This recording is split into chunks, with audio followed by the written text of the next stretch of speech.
We pushed a little box beneath our bed and promised time would keep the key. Every year we fed it one more memory, believing love could outlive everything. Movie tickets fading into dust, a postcard from a rainy afternoon, a tiny shell we found beside the sea, a photograph that smelled of cheap perfume. I wrote, one day we'll wake where sunsets kiss the tide. Folded it small, placed it inside. You smiled the way people smile when they don't wanna break someone else's tomorrow. We grew older without noticing. The walls changed, the furniture changed, our faces learned new lines. The box stayed exactly where we left it.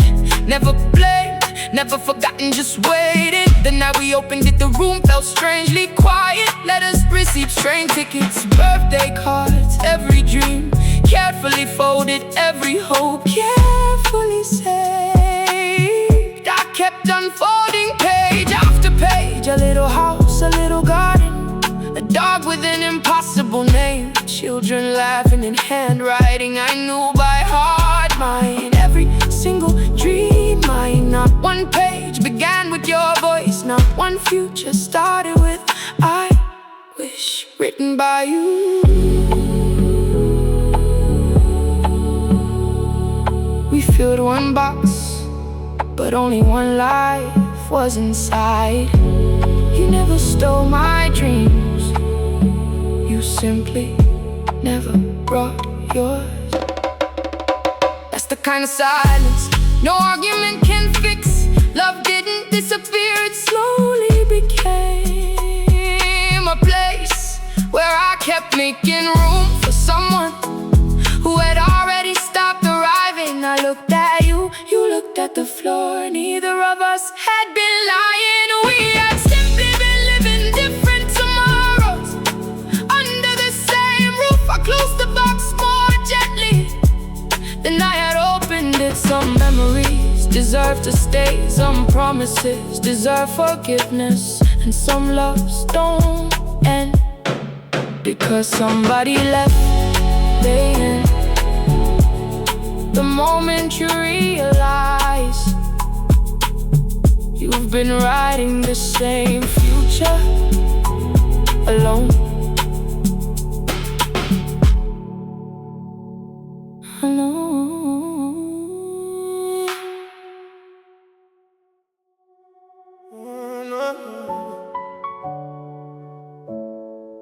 There's a chair beside the window.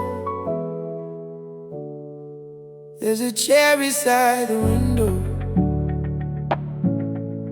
There's a chair beside the window. There's a chair beside the window that nobody pulls away. Morning sunlight finds it first, then quietly fades. The tea still gets poured, the plates still find the table. Life still learns how to sound without asking permission. But one chair never joins the day. Nobody saved the chair. The chair kept saving the memory. Nobody saved the chair. The chair kept saving the memory. Grandma wipes the table without touching that corner. Dad tells another story, always stopping before that seat. Even laughter walks around it as if joy itself knows where not to stand. No picture hangs above it, no flowers, no frame, goodbye. Only an empty space that somehow knows everyone's name. Some visitors ask, why don't you move it? We only smile, certain answers sentence. Nobody saved the chair. The chair kept saving the memories. Nobody saved the chair. The chair kept saving the memories. Yeah, it's past, the wood grew older, the paint began to fade, the silence somehow never did bend. One evening I noticed something strange. Back in my own apartment there was a chair I had never used. Friends always chose another seat. I always left that one exactly where it was. Not because I was waiting, because somewhere inside I still believed someone already belonged there. That's when I understood. Absence doesn't inherit houses, it travels from table to table, from family to family, until one day you become the person who leaves a chair untouched. Nobody saved the chair. The chair kept saving the memory. Nobody saved the chair. The chair kept saving the memory. Maybe healing was never meant to erase the empty place. Maybe love simply learns to set the table for everyone, even those who no longer need a seat.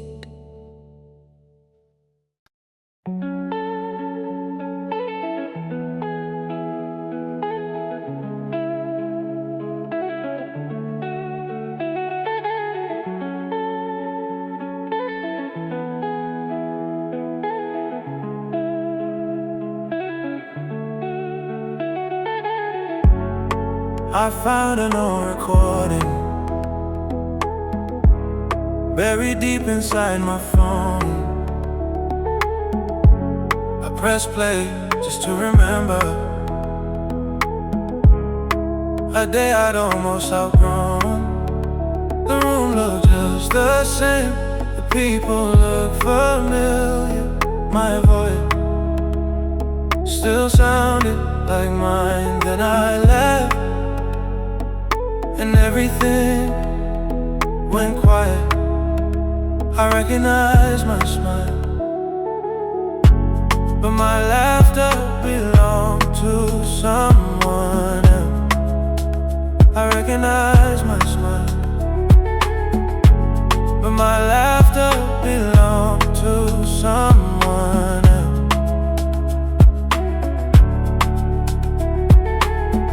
I searched through birthdays, late night drives, blurry holiday, tiny moments I never thought would matter again. Every video carry the same surprise. Someone who laughed before thinking, someone who feels silence instead of fearing it. No single day had stolen that sound. It disappeared like color, leaving an old photograph. So slowly, I never noticed it was leaving. I recognized my smile,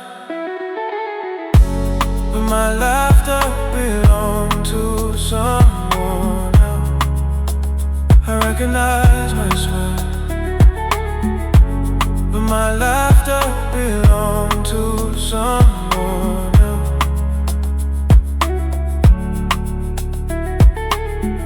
People always ask, when did everything change?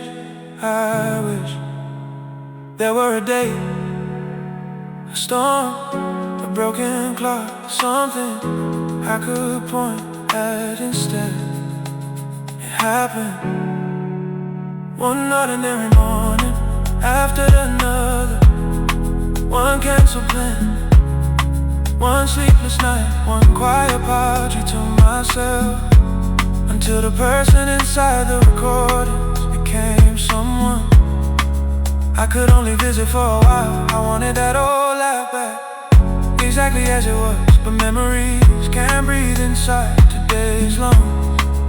So I stopped chasing echoes, I started collecting small reasons to laugh again.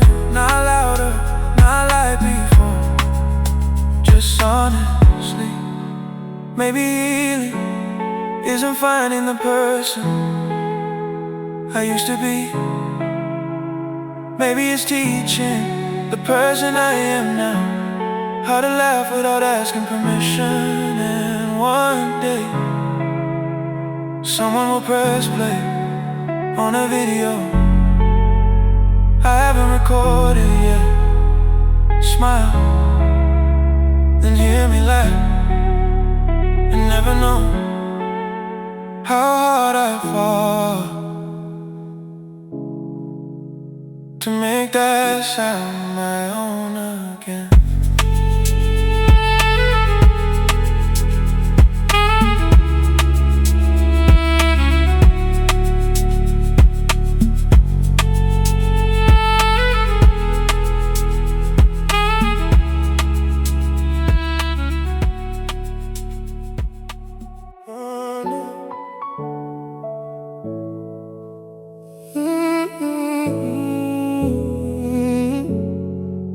We bought the biggest calendar we could find that winter.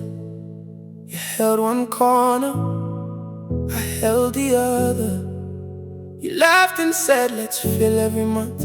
Weekend trips, late night drives, first concerts, lazy Sundays, little circles waiting to become memories. We planned an entire year and forgot to live a single day.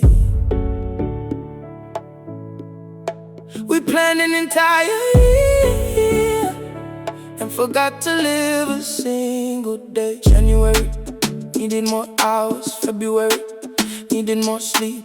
March needed one more paycheck. April needed better time in every empty square. Promised next weekend.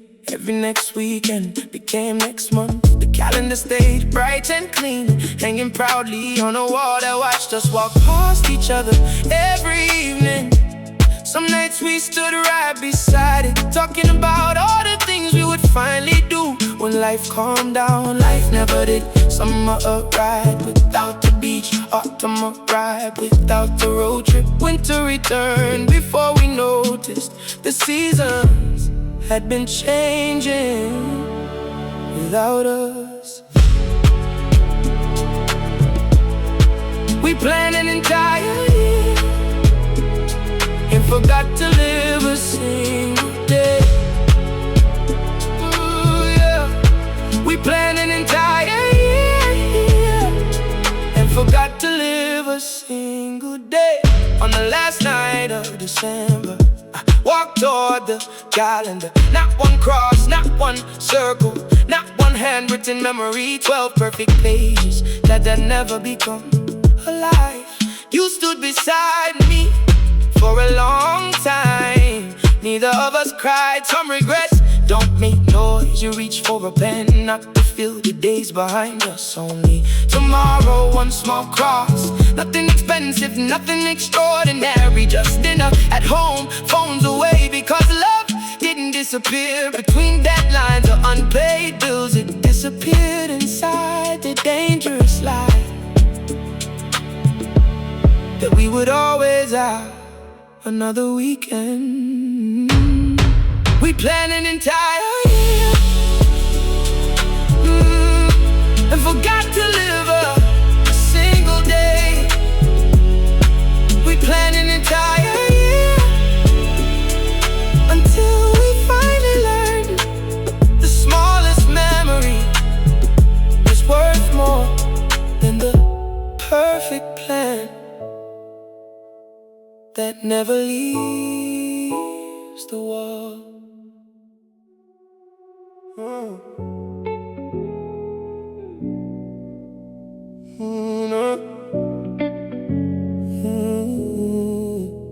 Every room expected someone different.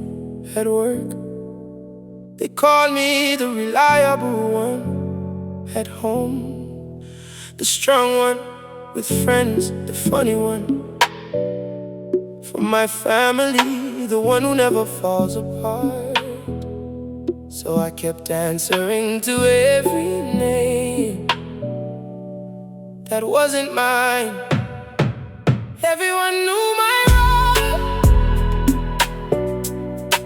nobody knew my name. Everyone knew my role, nobody knew my name. I learned how to wear people's expectations like different jackets. Each one fit well enough to survive another day. I became whatever the moment needed. A listener, a leader, a shield, a shoulder, a solution. Until every mirror started reflecting someone useful, but strangely unfamiliar. One afternoon, a stranger smiled while filling out the form. He looked at me and asked, "What's your name?" The question should have taken a heartbeat. Instead, silence answered first. Not because I had forgotten the word, because I no longer knew which version he was asking for. Everyone knew my role, nobody knew my name. Everyone knew my role, nobody knew my name. That night, I wrote every label I had carried: the good son, the dependable friend, the calm one, the fixer, the man who always says I'm fine. Page after page, not one of them felt alive. So I crossed them out, not with anger, with gratitude. They helped me survive. They were never meant to become me. The room was empty when I finally whispered my own name. No applause, no witnesses, no dramatic ending, just the quiet relief of hearing it spoken. Without a job, without a title, without a mask, for the first time, my name didn't sound like somebody expecting something from me. It sounded like home. Everyone knew my role, nobody knew my name.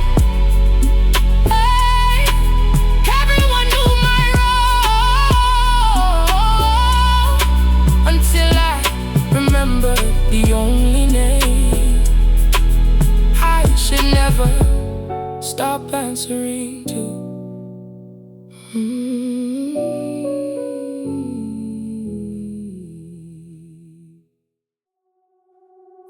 No.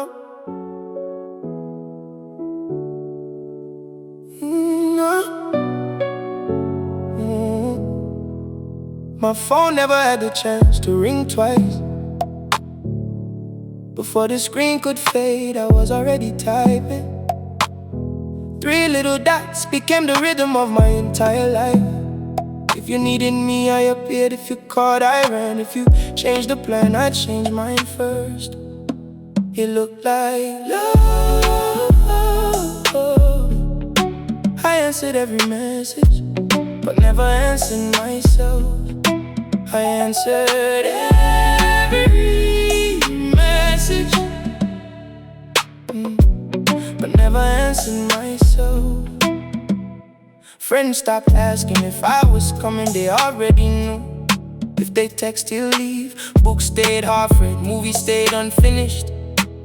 Weekends disappeared inside notifications that sounded more urgent than my own heartbeat. I call it being loyal, being thoughtful, being present. Fear has beautiful disguises. It can dress itself as kindness, as patience, as devotion, until you forget that disappearing can happen without ever leaving the room. I answered every message,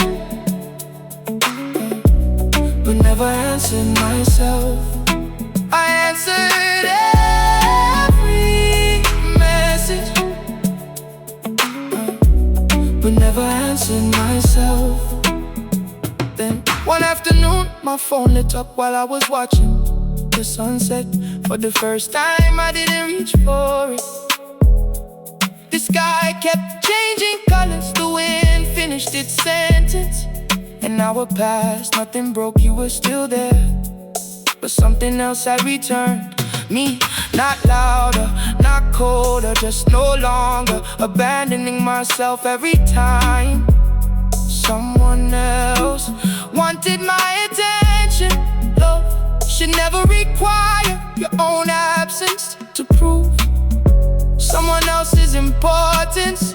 Now, when my phone vibrates, I still smile. Sometimes I answer, sometimes I finish what I'm doing first. Because the longest reply I ever owed wasn't to you, it was to the person who had been waiting inside me all along. I answered every message, but never answered myself. Now when I answer, I make sure I'm not leaving my own life on red.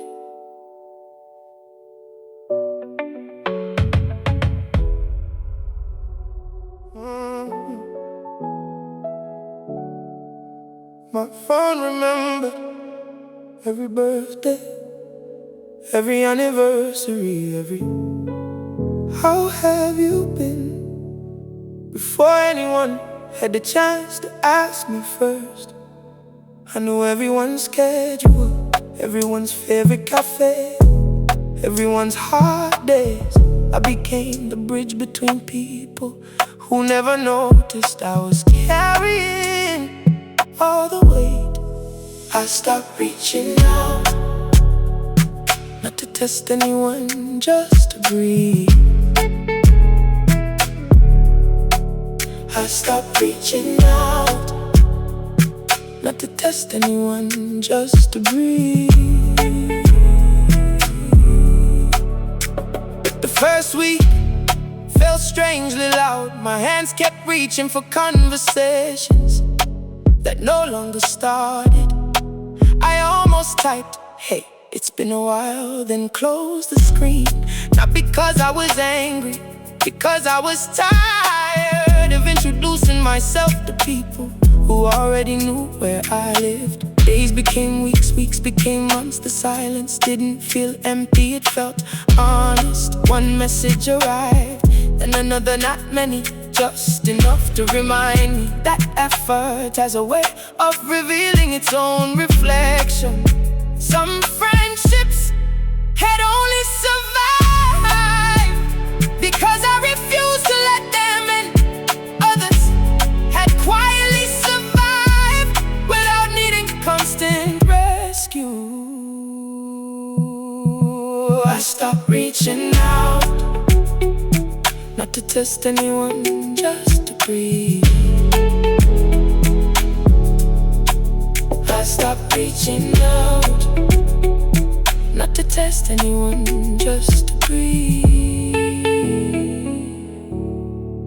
One evening, I looked at my contact list, hundreds of names, only a handful had crossed the distance without being invited. That's when I understood love doesn't always prove itself by staying close. Sometimes it proves itself by noticing when you're no longer the one holding everything together. The silence finally replied, and it knew everyone's name. The silence finally replied, and it knew everyone's name. Now I still make plans, I still call, I still care, but I no longer chase people who only remember my existence when I carry the entire conversation. some doors don't close. You simply stop being the only one holding them open.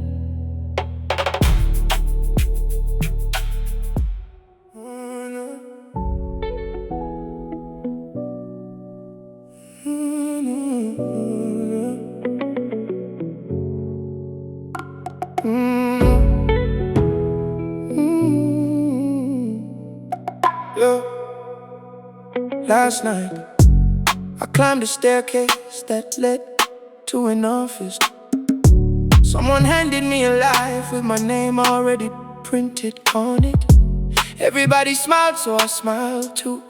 Then I woke up more tired than before I fell asleep. I forgot my own dreams because everyone else's were louder. I forgot my own dreams because everyone else's were louder. The nights kept borrowing other people's voices. One dream wanted promotions, another wanted applause, another counted followers like stars. Every morning I remembered what I was supposed to become, never what I wanted. Somewhere without asking, expectations had crossed the border between daylight and sleep. Even my imagination had started working overtime for strangers. I forgot my own dreams because everyone else's were louder.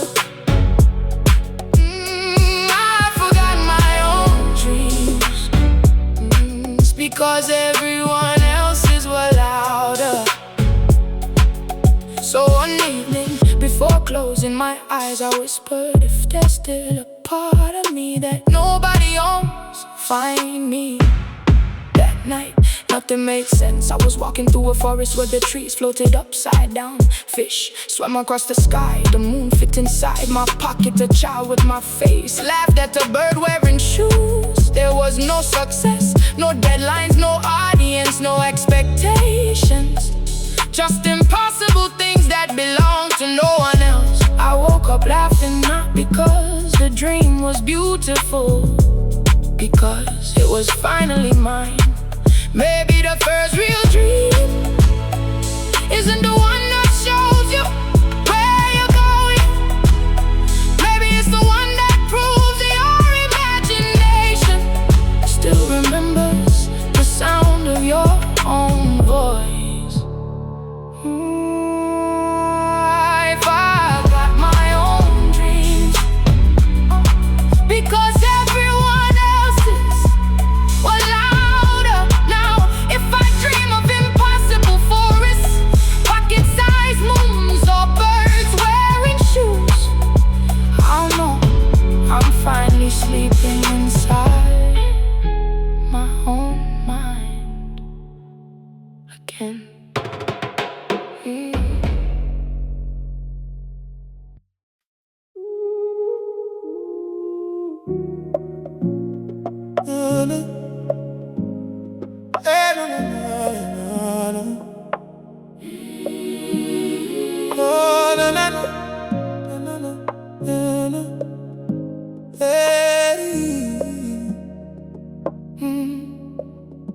Every room had a place for me, not because I belonged, because something needed fixing, a light that wouldn't turn on, a conversation about to fall apart, a friend who couldn't carry another night alone.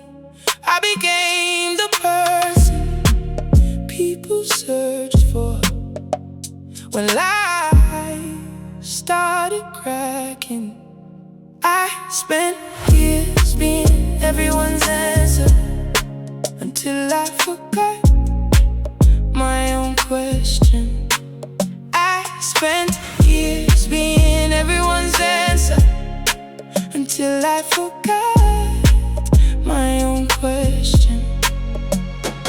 Some thanked me, some forgot to. It never mattered. Their relief felt enough our usefulness, like a heartbeat. If nobody cried, I called first. If nobody asked, I offered. If nobody cried, I looked harder. Silence always sounded like someone waiting to be rescued, until one morning my phone stayed asleep. No missed calls, no emergencies, no. Can you help me? The world continued perfectly without borrowing my hands. I spent years being everyone's answer, until I forgot my own question. I spent years being everyone's answer, until I forgot my own question. At first I walked from room to room looking for something broken, a dripping tap, a crooked picture, an unfinished door, anything that could justify my existence for another hour. Then I noticed the sunlight crossing the floor slowly, without asking me to move it. A kettle singing to an empty kitchen, dust dancing like it had nowhere more important to be. For the first time, nothing needed me, and somehow the day was still beautiful. Maybe a tree doesn't earn the right to stand because someone rests beneath it. Maybe the ocean doesn't deserve its waves because ships cross it.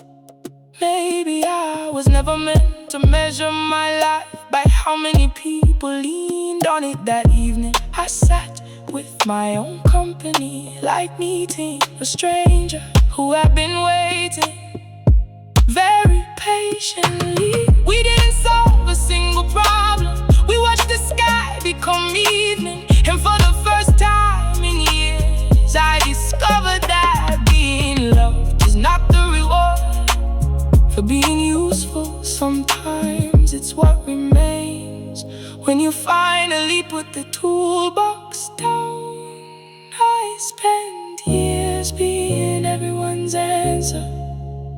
Now I'm finally learning to live without needing to be someone else's solution.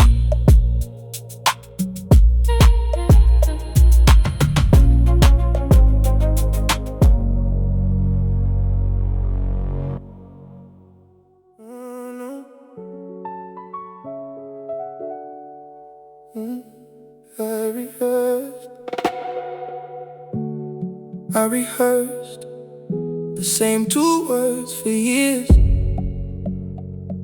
I'm fine. Different mornings, different faces, same performance. I could say them half asleep with a smile, with a laugh, with tears waiting politely behind my teeth. The mask didn't fall. I finally chose to take it off. The mask didn't fall. I finally chose to take it off. No one ever questioned the actor who never missed a line, so I kept collecting standing ovations from people who had only met my disguise. Every "how are you?" came with an expected answer. I gave it, they believed it. We both walked away protecting the same lie, until one Tuesday nothing extraordinary happened. No disaster, no heartbreak, no dramatic ending. Just one ordinary question asked by the right person: how are you? The silence was longer than my answer. Then I heard myself say, I'm not okay. The mask didn't fall. I finally chose to take it off. The mask didn't fall. I finally chose to take it off.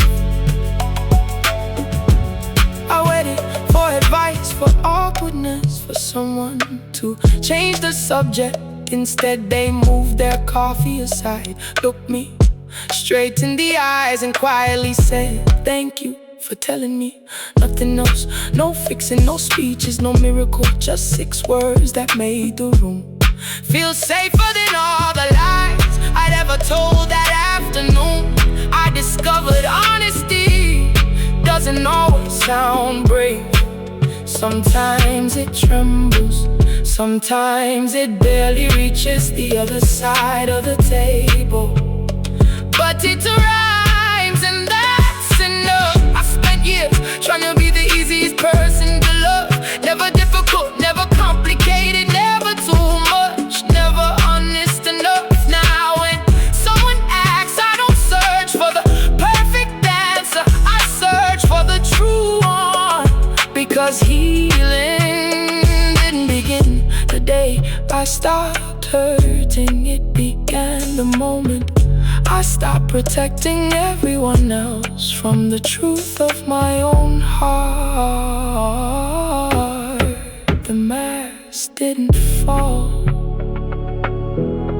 I finally chose to take it off. And the first person who truly saw me didn't walk away. They stayed long enough to prove I never needed the performance, only the courage to begin the real conversation.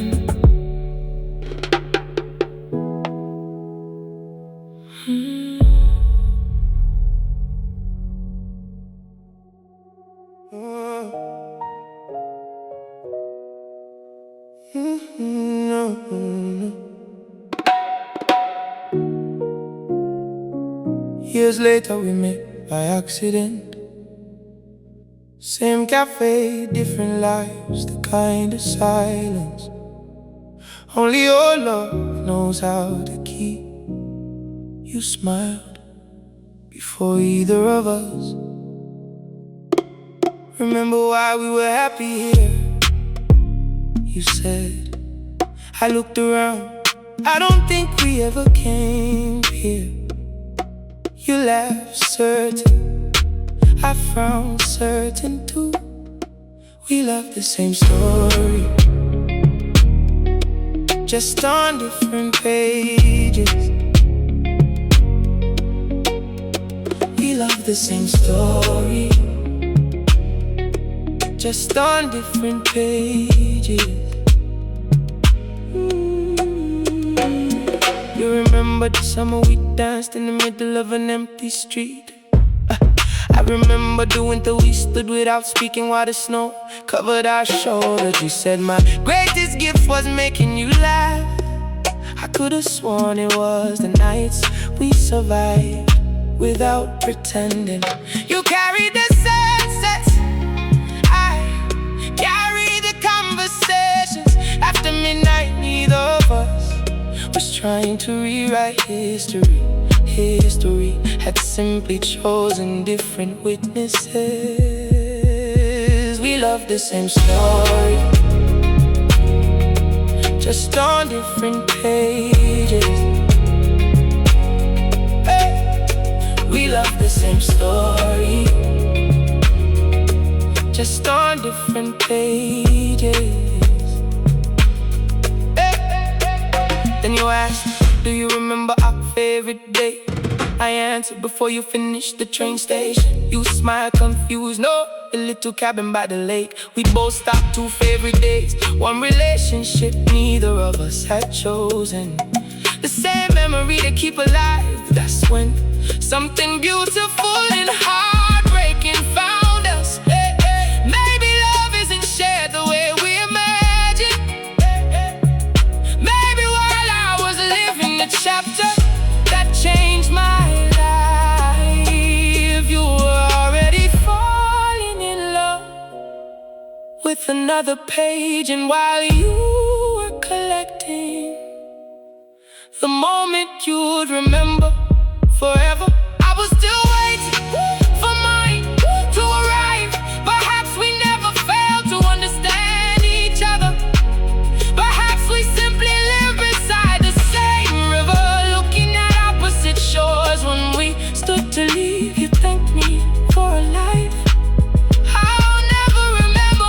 wished you well for a memory I never had.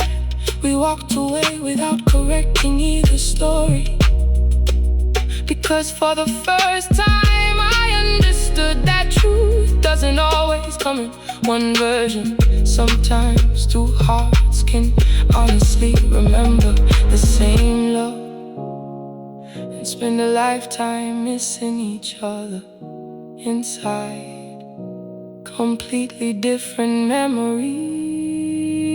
We love the same story, just on different pages. Maybe that's why neither of us was wrong. We were simply reading the same book from opposite ends.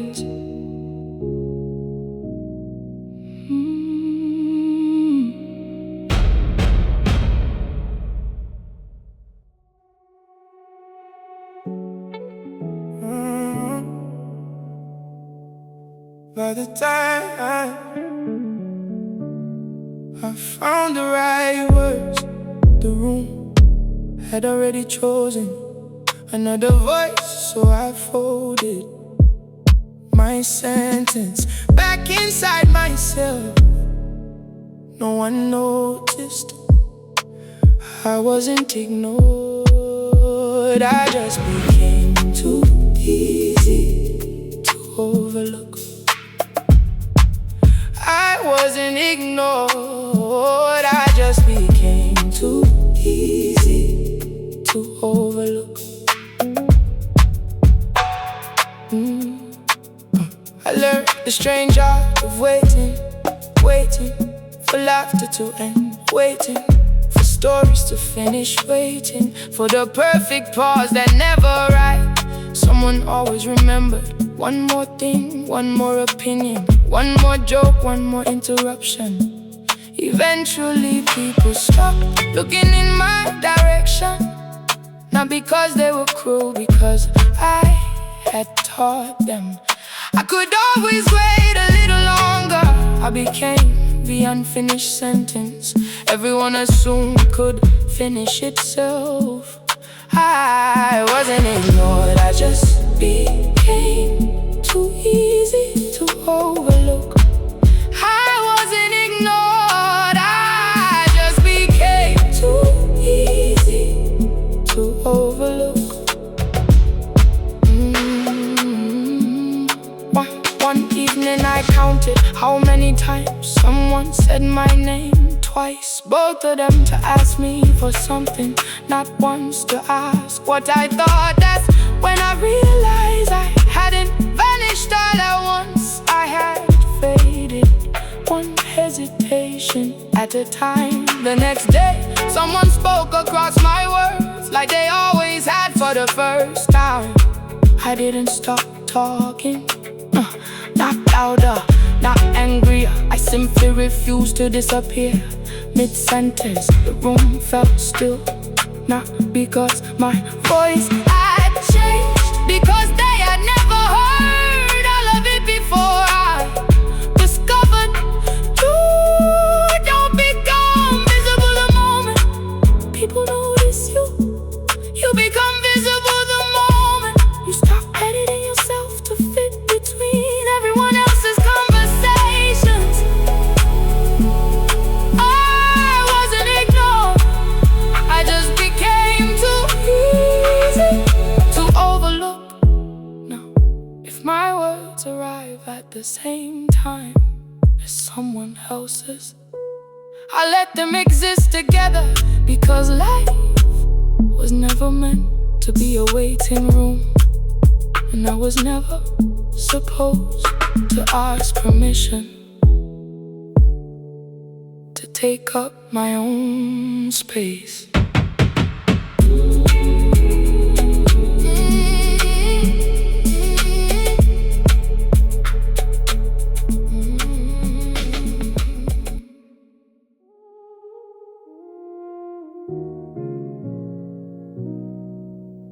Every night, my face.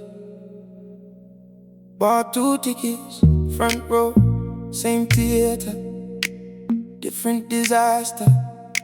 They always arrived before I did, setting the stage for another ending that never happened tonight. You lose everything tomorrow, they'll forget your name next week. You watch it all collapse. So I sat down again, waiting for the lights to go out. My fears retire after predicting the wrong future for too many years. My fears retire after predicting the wrong future for too many years.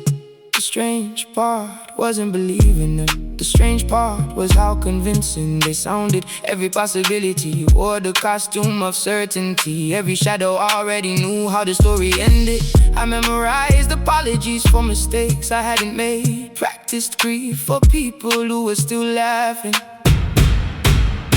locked doors that no one had tried to open.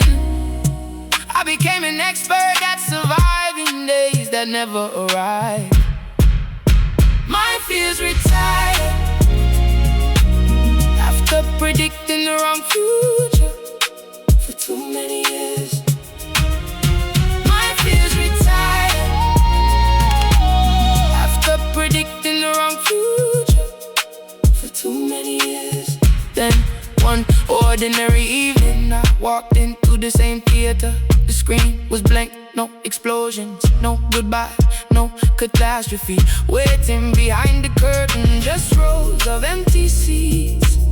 The projector had stopped, not because my life had become perfect, because every script my fears had written had flopped again and again and again. They had spent years promising me the end of the world. The world never even missed this next sunrise. That's when I smiled, not at my fears for them. Imagine working overtime for decades, only to be wrong every single morning. Now they still visit once in a while, older, quieter, running out of new ideas. They sit in the back row, hoping I watch one more imaginary ending. Sometimes I wait, then I walk outside before the film begins, because I finally learned the future doesn't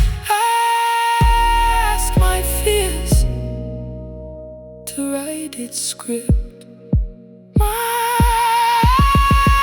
fears retired after predicting the wrong future for too many years. And the greatest surprise wasn't that they disappeared, it was discovering how much of my life had been waiting for a movie that was never going to be made.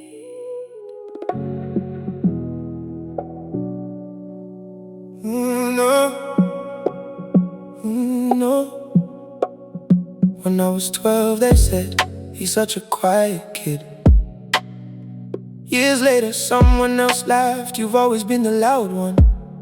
Both smiled with complete certainty. Both were talking about me. Strange how two truths can refuse to recognize each other. Everyone knew a version, nobody met the author. Everyone knew a version, nobody met the author.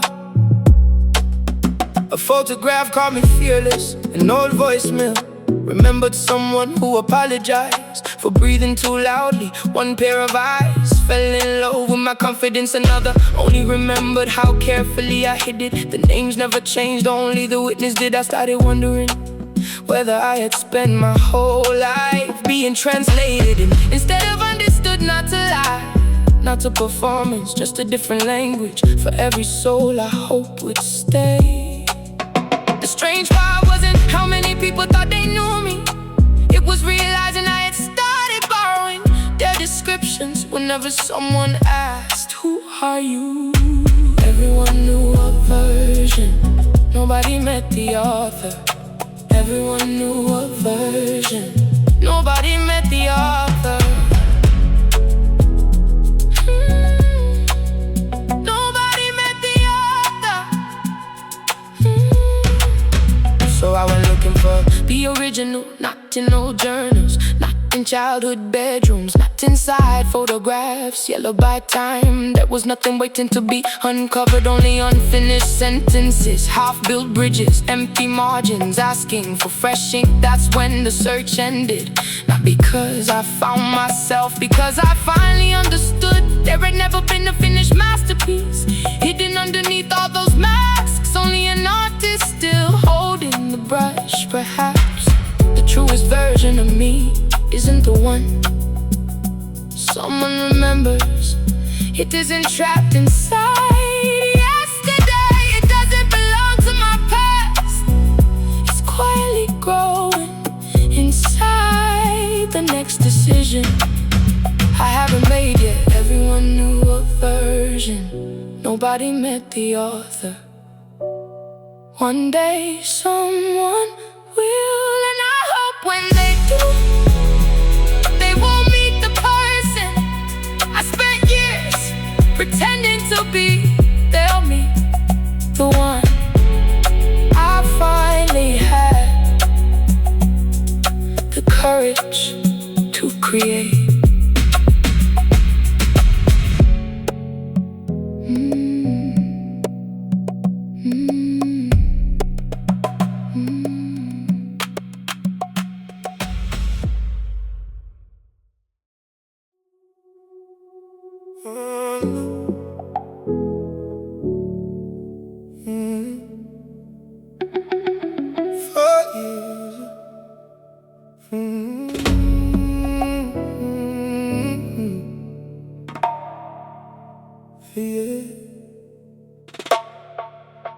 For years I searched for the greatest day of my life. I expected mountaintops, fireworks, airports, victories with my name echoing somewhere beyond the crowd.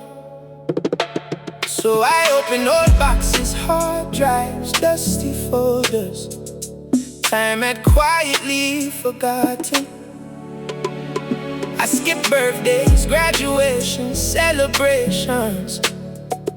None of them felt like the answer. The best day of my life, didn't know it was special. The best day of my life, didn't know it was special.